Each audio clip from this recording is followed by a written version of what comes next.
always find it awkward to address the board, because also know in reality I'm also addressing all of you here. But tonight I want to promise first, I'm not going to invoke the name of dead ancestors to try to publicly shame you in front of everybody. I'm also not going to try to slap you with my moral authority, like most people nowadays. I'm struggling sometimes, where do you look from moral authority? But I am going to try to be honest, and I hope you bear with me and realize that it is just how much I do care. And so please bear with me as I just try to find that right tone, because it is hard to in these situations.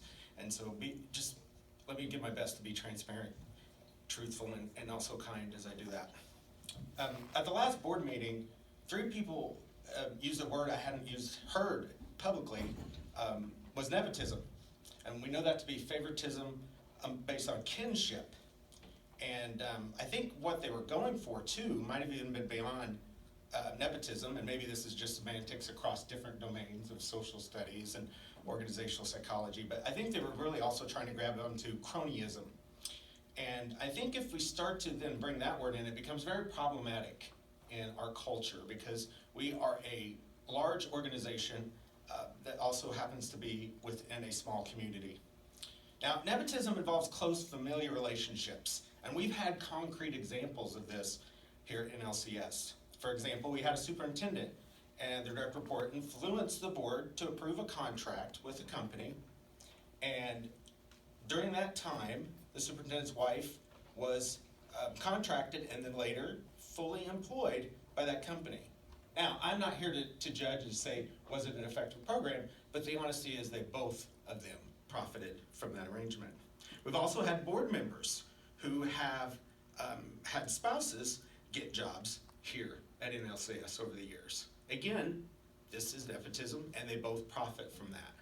Now, I also know, though, that cronyism can be just as bad. Organizational psychology says organizational cronyism is defined as exploiting power and resources for bestowing privileges onto relatives and friends. In organizational cronyism, merit violation is a common practice, and the decisions are made on the basis of subjective grounds rather than objective ones. And so what they're telling us, what we already know, is we worry when these situations happen that there could be these kind of, the objectiveness goes out, and that we just make decisions based off loyalty to the people that we care about. Also here, we've had that kind of example. We've had a superintendent who fraternized extremely with board members, and what happens when this is the case, it creates unequal influence among all of you. And so information is restricted, and then some of your voices are diminished.